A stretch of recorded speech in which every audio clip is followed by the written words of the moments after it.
dear students, welcome to the Pharmastar Academy, welcome to the bright future.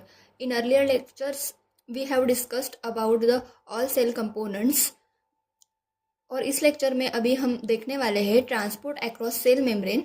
मतलब कि cell membrane से जो molecules है, एंजाइम्स है, प्रोटीन्स है, वो सब जो है वो कैसे अक्रॉस होते हैं। सेल मेम्ब्रेन ये जो है एक सेमी परमेबल मेम्ब्रेन है, वो सभी के सभी कंपोनेंट्स को अलाउ नहीं करती है मेम्ब्रेन के इन और आउट, सेल के इन और आउट जाने के लिए। तो इसलिए एक कुछ सिलेक्टिव जो मटेरियल है, सिलेक्टिव कंपोनेंट्स है, उन्हीं को सेल मेम्ब्रेन अलाउ करती है। ठीक है, तो all cells have cell membrane, सभी सेल्स के पास सेल मेम्ब्रेन रहता है। ठीक है, जो सभी के सभी एनिमल सेल्स है उनमें सेल मेम्ब्रेन प्रेजेंट रहता है। अभी देखेंगे हम सेल मेम्ब्रेन के फंक्शंस। ठीक है, सेल मेम्ब्रेन के फंक्शंस में देखिए, control what enters and exist the cell to maintain an internal balance called homeostasis. तो सेल मेम्ब्रेन का फंक्शन क्या है? ये मेंटेन करता है इंटरनल बैलेंस। ठीक है, इंटरनल बैलेंस मेंटेन करने के लिए जो कंपोनेंट्स है वो एंटर कर रहे हैं या एग्जिस्ट कर रहे हैं, उनको कंट्रोल करने का काम सेल मेम्ब्रेन करता है। इसकी वजह से होम्योस्टेसिस जो है हमारा वो मेंटेन रहता है। ठीक है, अगर सेल मेम्ब्रेन ना हो तो ये कंपोनेंट अगर कंट्रोल करने के लिए सेल मेम्ब्रेन ना हो तो होम्योस्टेसिस कैसे मेंटेन होगा? होम्योस्टेसिस क्या होता है ये हमने पिछले लेक्चर में बहुत अच्छे से डीप में डिस्कस किया है। अगर आप चाहो तो वो लेक्चर देख सकते हो। ठीक है, next, provide protection and support for the cell. जो सेल मेम्ब्रेन है वो प्रोटेक्शन प्रोवाइड करता है सेल को, एक बाउंड्री लाइक स्ट्रक्चर, बाउंड्री बनाता है, सेल के कंपोनेंट्स को कॉम्पैक्ट फॉर्म में रखता है। ठीक है, नेक्स्ट है स्ट्रक्चर ऑफ सेल मेम्ब्रेन। अभी सेल मेम्ब्रेन का स्ट्रक्चर जो है वो हम डिटेल में देखेंगे। ठीक है, मैंने आपको पिछले लेक्चर में सेल मेम्ब्रेन जो है वो अच्छे से समझाया था। ठीक है, ये देखिए इस डायग्राम की हेल्प से, इसमें क्या है, डबल लेयर रहती है। यहाँ पे आपको दिख रही होगी, ये सिंगल लेयर नहीं है, डबल लेयर है। ऐसा सेल मेम्ब्रेन का स्ट्रक्चर रहता है और ये कुछ फैटी मटेरियल से बनी रहती है और ये कुछ सब्सटेंस को अंदर और एंट्री और एग्जिट करने के लिए परमेबल रहती है और कुछ सब्सटेंस को नहीं, इसलिए इसको सेमी परमेबल मेम्ब्रेन कहा जाता है। ठीक है, अभी इसका स्ट्रक्चर हम डिटेल में देखेंगे। तो cell membrane is made up of double layer of phospholipid bilayer. ठीक है, और ये एक इलास्टिक नेचर की होती है सेल मेम्ब्रेन, और इसका डायमीटर जो है 7.5 to 10 नैनोमीटर होता है। It contains almost protein called membrane protein. इसमें जो अलग अलग प्रोटीन्स प्रेजेंट रहते हैं उनको मेम्ब्रेन प्रोटीन हम कहते हैं। ठीक है, नेक्स्ट, लिपिड बाइलेयर। अभी हमने देखा कि सेल मेम्ब्रेन जो है फॉस्फोलिपिड बाइलेयर से बनी हुई है। तो अभी फॉस्फोलिपिड बाइलेयर क्या है वो हम देखेंगे। ये 2 लेयर ऑफ फॉस्फोलिपिड रहता है। ठीक है, lipid bilayer is the bilayer, by means 2। ठीक है, लिपिड बाइलेयर, लिपिड से बना हुआ double layer structure means lipid bilayer. ठीक है, फॉस्फोलिपिड से बना हुआ double layer structure, that's why it's called as the lipid bilayer. It's discovered by the Gorter and Grendel. तो फॉस्फेट और लिपिड, फॉस्फोलिपिड से ये बनी रहती है। अभी देखिए मैं आपको फॉस्फोलिपिड समझाती हूँ। ठीक है, देखिए अभी ये है फॉस्फोलिपिड। ठीक है, अगर ऐसा है तो ये जो है इसका ऊपर का हिस्सा ये फॉस्फेट हेड है। ये इसको क्या बोलते हैं हम? हेड। ये फॉस्फेट हेड है और ये जो होता है वो पोलर इन नेचर रहता है। ठीक है, phosphate head is polar in nature. Okay, आप ऐसे याद रख सकते हैं, P for phosphate, P for polar. Okay, now ये जो टेल है ये फैटी एसिड से बनी रहती है और ये नॉन पोलर इन नेचर रहती है। ठीक है, फैटी एसिड से बनी रहती है और नॉन पोलर इन नेचर रहती है।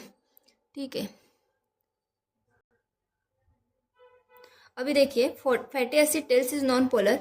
पोलर मीन्स वाटर लविंग, जो फॉस्फेट हेड है वो पोलर रहता है, means water loving. And fatty acid की जो टेल बनी है, ठीक है, ये नॉन पोलर पार्ट है फॉस्फोलिपिड का, जो कि वाटर फियरिंग है, मीन्स लिपिड लविंग है। ठीक है, फैटी एसिड से बना है इसलिए ये वाटर फियरिंग है। प्रोटीन्स एम्बेडेड इन मेम्ब्रेन, और ये जो मेम्ब्रेन है उसमें प्रोटीन एम्बेडेड रहते। आपको अभी यहाँ पे अच्छे से समझ में आएगा, ये आपको समझ में आ गया है कि कैसे रहता है फॉस्फोलिपिड। इसका एक हेड जो है फॉस्फेट हेड रहता है, जो कि पोलर रहता है, वाटर लविंग रहता है, और जो टेल है वो फैटी एसिड से बनी हुई है और नॉन पोलर है। ठीक है, अभी इस स्मॉल फॉस्फोलिपिड मॉलिक्यूल से जो बनती है सेल मेम्ब्रेन बनती है। ऐसे अरेंज रहते हैं फॉस्फोलिपिड्स, ठीक है। यहाँ पे आप देख सकते हैं यहाँ पे जो फॉस्फोलिपिड से बनी हुई सेल मेम्ब्रेन है। अभी इसमें देखिए ये जो है वो आयन चैनल प्रोटीन है, ठीक है। ये integral protein, this is integral protein, this is peripheral protein. Likewise this proteins embedded in the membrane, ये मेम्ब्रेन है और ये जो प्रोटीन्स है इसमें एम्बेडेड हुए, ठीक है। अभी ये प्रोटीन का क्या फंक्शन है आपको आगे समझ में आएगा, ठीक है। यहाँ पे ये पोअर है, ये फॉस्फोलिपिड का बायलेयर है, ठीक है। ये जो सारे हैं ये पोलर हेड्स है, फॉस्फेट से बने हुए, इधर भी पोलर हेड्स है, ठीक है। और ये फॉस्फोलिपिड बायलेयर है, ठीक है। बायलेयर मतलब आपको यहाँ पे दिख रही होगी एक लेयर और ये सेकेंड लेयर, इसलिए इसको बायलेयर स्ट्रक्चर कहा जाता है, ठीक है। अभी नेक्स्ट हम देखेंगे ट्रांसपोर्ट मैकेनिज्म। अभी यहाँ पे हमने स्ट्रक्चर इन डिटेल अच्छे से समझ लिया है। अब इस स्ट्रक्चर में से मतलब ये मेम्ब्रेन है, इसमें से वाटर मॉलिक्यूल हो या फिर कौन से भी मॉलिक्यूल हो वो ट्रांसपोर्ट कैसे होते, उसका क्या मैकेनिज्म है अभी हम आगे देखेंगे, ठीक है। Transport mechanism is of two types. एक first is the active process and second is the passive process, ठीक है। Active process means which requires the energy to transport, and passive process which do not require energy for transport. Okay, now active process is again divided into primary transport and secondary transport, and passive transport involves simple diffusion, passivated diffusion, osmosis, bulk flow and filtration. Now we will discuss all these transport mechanism in detail one by one. Okay, now first is the active transport. What is active transport? Active transport is the transport of substance from a region of lower concentration to higher concentration using energy usually in the form of ATP. तो active transport क्या है? ये substance का transport मतलब from higher region, lower region to higher region, ठीक है। Lower region to higher region, ये आपको मेन याद रखना है, lower to higher. And using energy, it's a most important point, using energy. Active transport में एनर्जी लगती है in the form of ATP. ATP का फॉर्म में जो मॉलिक्यूल्स है लोअर कॉन्सेंट्रेशन से हायर कॉन्सेंट्रेशन मूवमेंट करते हैं और by using the energy in the form of ATP, इसको हम बोलते हैं एक्टिव ट्रांसपोर्ट। इसके एग्जाम्पल है sodium, potassium, calcium. Active transport means ये सारे पंप जो है, sodium potassium pump, calcium pump, potassium hydrogen pump, ये सेल मेम्ब्रेन में रहते हैं और ये रिस्पॉन्सिबल रहते हैं बहुत सारे मॉलिक्यूल्स को ट्रांसपोर्ट करने में from inside the cell to the outside और आउटसाइड टू द इनसाइड, ठीक है। अभी नेक्स्ट है प्राइमरी एक्टिव ट्रांसपोर्ट। मतलब एक्टिव ट्रांसपोर्ट का एक जो टाइप है वो है primary active transport. In primary active transport is the transport of substance uphill using energy. ATP hydrolysis, it causes a conformational change that results in the transport of the molecule through the protein. Sodium potassium pump, इससे जो protein है, ठीक है, इसमें से molecule को transport करना primary active transport इसमें इन्वॉल्व है, ठीक है। एटीपी हाइड्रोलिसिस, एटीपी का यूज करके मॉलिक्यूल को ट्रांसपोर्ट करना मतलब प्राइमरी एक्टिव ट्रांसपोर्ट, ठीक है। अभी नेक्स्ट है secondary active transport. The transport of substance against a concentration gradient involving energy to establish a gradient across the cell membrane. Utilize the gradient to transport a molecule of interest up its concentration gradient. Okay. In secondary active transport, the transport of substance against concentration gradient. Okay, now primary active transport में क्या था, जो molecules है वो transport होते हैं, substance जो है वो ट्रांसपोर्ट होते थे by using the ATP energy in the form of ATP hydrolysis. Okay, now जो सेकेंडरी ट्रांसपोर्ट है उसमें जो एनर्जी यूज होती है वो already created by the primary transport है, जो कि आयन ग्रेडियंट में स्टोर रहती है और वो एनर्जी यूज करके सेकेंडरी एक्टिव ट्रांसपोर्ट के थ्रू जो है सब्सटेंस ट्रांसपोर्ट होता है across the membrane. That's why it is called as the secondary active transport. Okay, now the transport may be are of two types. When the transport is in same direction, it is called as the symport, and in the opposite direction it is called as the antipode. Now you will, आपको यह अच्छे से समझ में आ गया होगा, ठीक है। नाउ नेक्स्ट है passive transport. Passive transport is the movement of substance across a cell membrane from a region of higher concentration to a region of lower concentration without the expenditure of cellular energy. Active transport में क्या था? Movement of substance from region of lower concentration to higher concentration था. ठीक है. Passive transport में active का उल्टा है. Cell membrane, substance across a cell membrane from a region of higher concentration to a region of lower concentration. And the most important thing is without the expenditure of cellular energy. इसमें ATP का requirement नहीं रहता, इसीलिए इसको passive transport कहते हैं.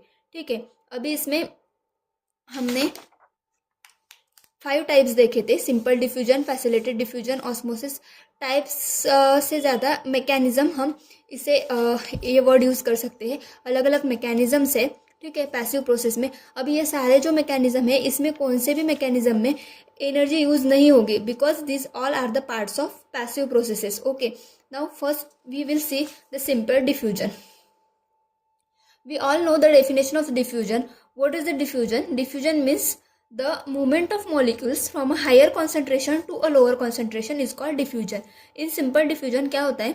जहाँ पे higher concentration of molecules है, वहाँ से जो molecules है वो move करते हैं from higher concentration to lower concentration. We can say it a simple diffusion. Okay.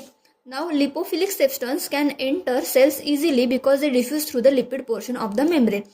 जो लिपोफिलिक सब्सटेंस है वो इजीली सेल के अंदर डिफ्यूज हो सकते हैं बिकॉज वो प्रोटीन के लिपिड पोर्शन से पास होते हैं इजीली. ठीक है. हमने सबसे पहले स्टार्टिंग में देखा था कि जो मेम्ब्रेन है, जो सेल मेम्ब्रेन है, वो लिपिड बायलेयर से बना हुआ है. इसकी वजह से लिपोफिलिक सब्सटेंस जो है वो इजीली एंटर कर सकते हैं inside the cell through the lipid portion of the membrane. इसके एग्जाम्पल्स हैं कौन से लिपिड पोर्शन और lipophilic substance, fatty acid, steroids, alcohol, oxygen, carbon dioxide and urea.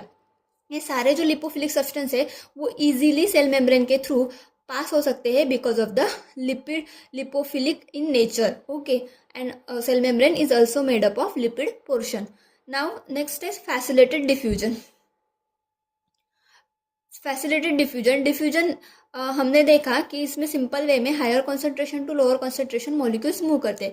अभी फैसिलिटेटेड डिफ्यूजन में क्या है? The movement of substance across a cell membrane from higher concentration to lower concentration with the help of specific carrier और channel proteins without using energy.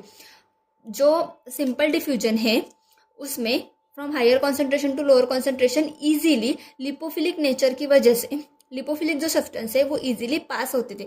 अभी facilitated diffusion में क्या है कि जो सेल मेम्ब्रेन से higher concentration to lower concentration ही होंगे, जो मॉलिक्यूल्स है वो मूवमेंट होंगे, लेकिन इसमें जो है वो with the help of specific carrier move होंगे. उनको कैरियर की ज़रूरत रहेगी, इसलिए इसको फैसिलिटेटेड डिफ्यूजन मतलब इनको फैसिलिटी चाहिए फॉर द ट्रांसपोर्टेशन. ओके. और वो स्पेसिफिक कैरियर को और चैनल कौन से होंगे? प्रोटीन्स. ओके. जो प्रोटीन्स है एम्बेडेड है सेल मेम्ब्रेन में. इसमें देखिए हमने यहाँ पे देखा था ये आयन चैनल प्रोटीन है, पेरिफेरल प्रोटीन है और इंटीग्रल प्रोटीन है. पेरिफेरल प्रोटीन तो नहीं, लेकिन आयन चैनल प्रोटीन और इंटीग्रल प्रोटीन जो है वो हेल्प करते हैं मॉलिक्यूल्स को from higher concentration to lower concentration inside और आउटसाइड मूव करने के लिए. मैंने आपको बताया था इस स्लाइड में कि इसका क्या फंक्शन है, मैं आपको आगे बताऊंगी. तो इसका फंक्शन है मॉलिक्यूल्स को ट्रांसपोर्ट करना. ठीक है. और अगर यहाँ से ट्रांसपोर्ट होते हैं मॉलिक्यूल्स तो इसको हम क्या कहते हैं? Facilitated diffusion. Now our next point is osmosis. Osmosis is the process of moving water across a semi-permeable membrane towards ion or solute-rich region in a solution. अभी इसको हम एक डायग्राम्स के हेल्प से समझेंगे. ओके. अभी यहाँ पे आप देख सकते हैं ये जो बीकर में वाटर है और ये सब कुछ सोल्यूट मॉलिक्यूल्स है और ये सेमी परमेबल मेम्ब्रेन है बीच में. यहाँ पे सेमी परमेबल मेम्ब्रेन है. ठीक है. जैसे सेमी परमेबल मेम्ब्रेन जैसे कि हमारा सेल मेम्ब्रेन रहता है वैसा. ठीक है. अभी यहाँ पे कॉन्सेंट्रेशन जो है वो लो है, मॉलिक्यूल्स का कॉन्सेंट्रेशन यहाँ पे लो है. ओके. और यहाँ पे हायर कॉन्सेंट्रेशन है. ठीक है. तो अभी जो वाटर मॉलिक्यूल्स है यहाँ पे सोलिड मॉलिक्यूल्स मूव नहीं होंगे, यहाँ पे वाटर मॉलिक्यूल्स यहाँ से यहाँ मूव होंगे। आप यहाँ पे देख सकते हैं जो सोलूट मॉलिक्यूल्स है वो वैसे के वैसे है, लेकिन सेमी परमेबल मेम्ब्रेन के थ्रू जो वाटर मॉलिक्यूल्स है, वाटर जो है वो सेमी परमेबल मेम्ब्रेन के थ्रू यहाँ पे मूव हो गया है, और इसी को हम कहते हैं osmosis. This process is called as the osmosis, moving of water across semi permeable membrane towards ion और सोलूट रिच रीजन। जहाँ पे ज़्यादा सोलूट है वहाँ पे वाटर मॉलिक्यूल्स मूव करेंगे। इस प्रोसेस को हम कहते हैं osmosis. Okay, now next is bulk flow. What is bulk flow? The movement of large number of ions, molecules or particles that are dissolved or carried in a medium such as fluid or air is called bulk flow. मतलब कि जो सोलूट particles है या फिर कोई molecules है, ions है, वो लार्ज नंबर ऑफ जो मीडियम है उसमें डिजॉल्व है, फ्लूइड में डिजॉल्व है और वो मूवमेंट कर रहे हैं, उसको हम कहते हैं बल्क फ्लो। मतलब ये बल्क तैयार हो रहा है, ठीक है, और बल्क का मूवमेंट हो रहा है, इसके लिए हम इसको क्या कहते हैं, बल्क फ्लो, जैसे कि ब्लड। ओके, तो rate of bulk transport is determined by the differences in hydrostatic pressure और एयर प्रेशर। इसका जो बल्क ट्रांसपोर्ट का रेट है वो हम डिटरमाइन करते हैं by the differences in hydrostatic pressure और एयर प्रेशर। हाइड्रोस्टैटिक प्रेशर और एयर प्रेशर का डिफरेंस मेजर करके हम इसका बल्क ट्रांसपोर्ट का रेट जो है वो डिटरमाइन कर सकते हैं। इसके एग्जांपल देखिए, flow of blood with in the vessels. मैंने आपको यहाँ पे बताया ना, वैसे flow of blood with in the vessels. Blood क्या है, एक बल्क फॉर्म है। इसमें क्या है, पार्टिकल्स, मॉलिक्यूल्स जो है, प्रोटीन्स जो है, एक फ्लूइड में, प्लाज्मा में क्या है, सस्पेंडेड है, इसलिए हम इसको बल्क कहेंगे। और इसका फ्लो थ्रू द वेसल्स, ये एग्जांपल है बल्क फ्लो का, ठीक है। Movement of air into out of the lungs. Air में भी बहुत सारे जो गैसेस मॉलिक्यूल्स रहते हैं, ठीक है, तो एयर का movement into and out of the lungs is also the example of bulk flow. Now next is the filtration. Filtration is the most simple procedure or mechanism of transport of cell membrane. Okay, now next is the filtration is a type of passive transport in which substances move across membrane due to hydrostatic pressure without the use of cellular energy, ATP. यहाँ पे filtration जो है वो ATP का use नहीं करता है, ये सिर्फ only on the basis of hydrostatic pressure. जो मॉलिक्यूल्स है वो मूव करते हैं from higher concentration to lower concentration, there is no need of energy.